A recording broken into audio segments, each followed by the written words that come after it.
In this video, we're going to be taking a look at Gallia from the Phantom Menace line.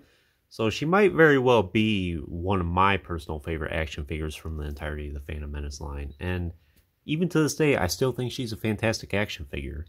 I did mention in my top 10 most wanted Jedi in the TVC line that I wanted a Gallia to be included in that 10. I forget exactly which number she was, but you know, I think she's a character that deserves her place in the TVC line. She has a lot of history with Star Wars. It's unfortunate that she had to go out the way she did in the Clone Wars series. But I think she's another one of those characters that, depending which continuity you're wanting to go off of, she has like two different alternative endings. Unfortunately for both of them, I think it results in her death every time. And then what ends up happening is her cousin here, Stasa Lee, who I did review on the channel previously, she ends up taking her spot on the Jedi Council. And of course, we know what ultimately happens to Stasa Lee in the end. It's an unfortunate situation of what happens to these two characters. But I think she's one of the best Jedi from the Council. I really like her, and I'm always interested to read more about her character. So we'll take a closer look at her figure here.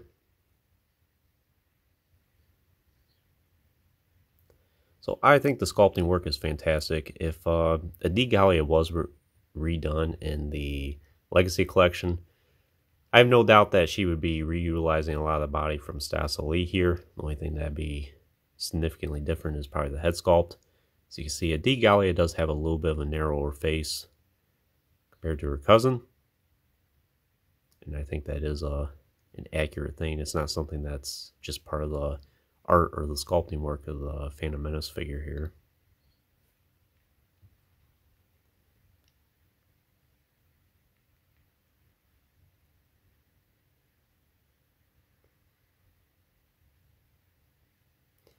So her headdress looks good. Slightly different color from her cousin. Has a little bit of a brownish tint to it, and it looks really good. They did give her bright blue eyes, which I'm not sure exactly how accurate that is. Pretty sure a Gallia has brown eyes. That's just the color paint they chose for her. As for her Jedi robes here, it's pretty basic. I think it looks pretty good. She is a very thin action figure.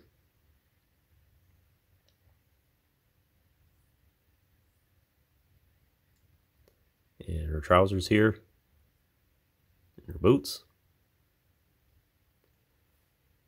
As you can see, she does have this molded Jedi robe, which you can easily take off. It's pretty good sculpting work. As far as plastic robes go, I think this is definitely a better one that Hasbro has made. And it does have some flexibility to it, so you can still pose her.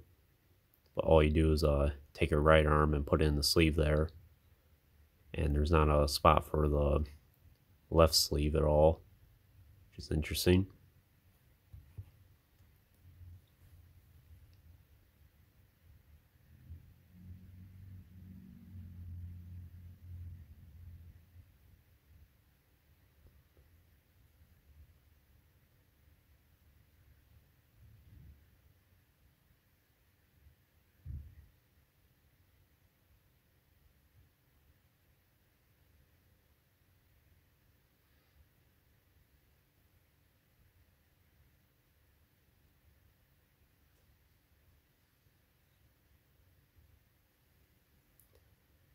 Very nice detailing all around. For articulation, she's very limited, but it's really not that bad. She does have a swivel at the neck there, which is not too bad, especially with the headdress there. You can pretty much just have her look side to side. She does have swivel shoulders. She do have good range of motions. And for her right elbow here, she does have a swivel here. It's to accommodate for that sleeve for a robe.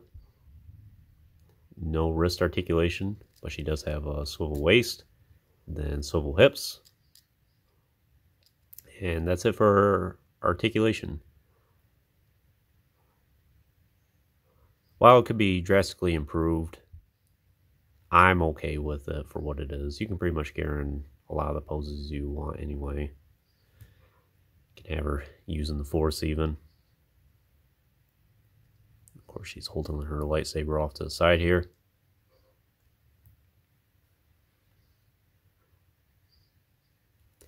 And speaking of accessories, her lightsaber is her only accessory besides her robe. And it's a very interesting blade color. It's almost like a combination of purple and brown.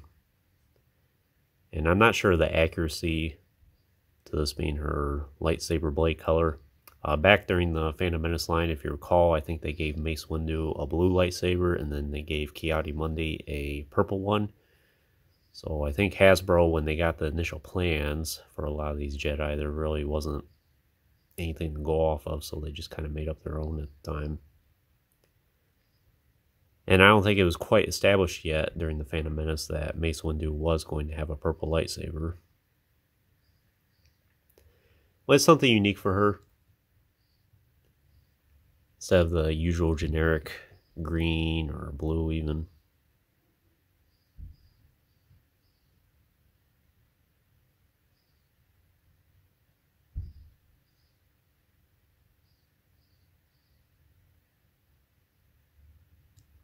She does have a cut in her tunic here, so it can give her some flexibility with her leg articulation.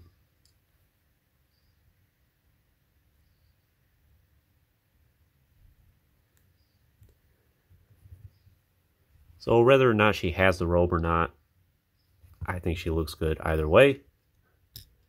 Then last but not least is her comlink stand.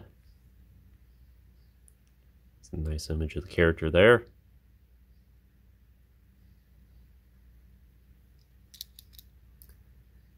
And 29, Adi Gallia, status Jedi Master, member of the Jedi Council.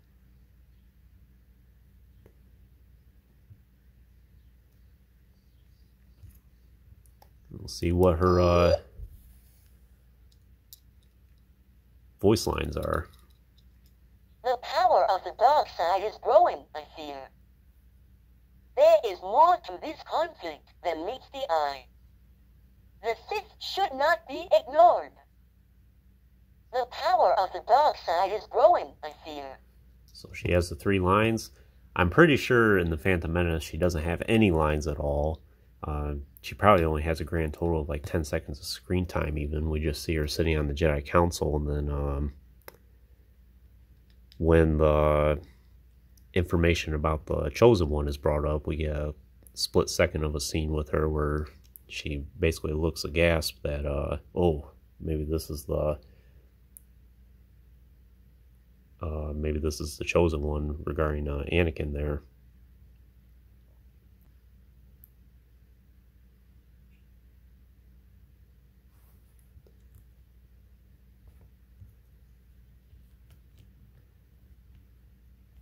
And it's relatively easy enough to put her robe back on. It does have enough flex to it.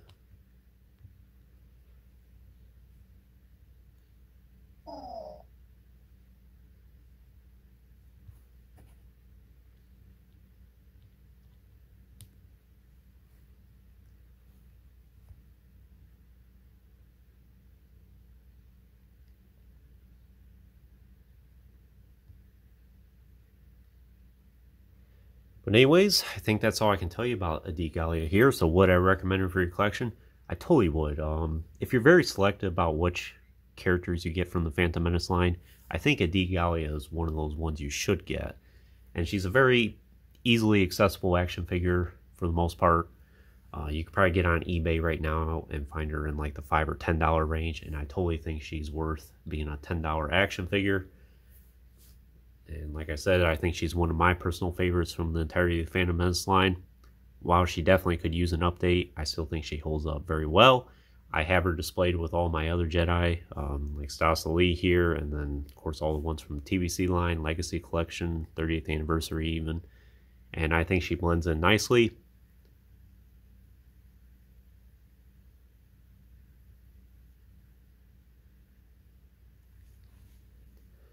Yeah, just a nice action figure overall.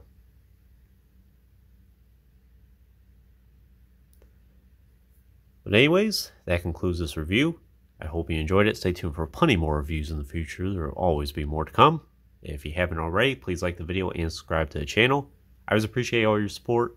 And check out some links in the description if you have not done so already. As always, thanks for watching.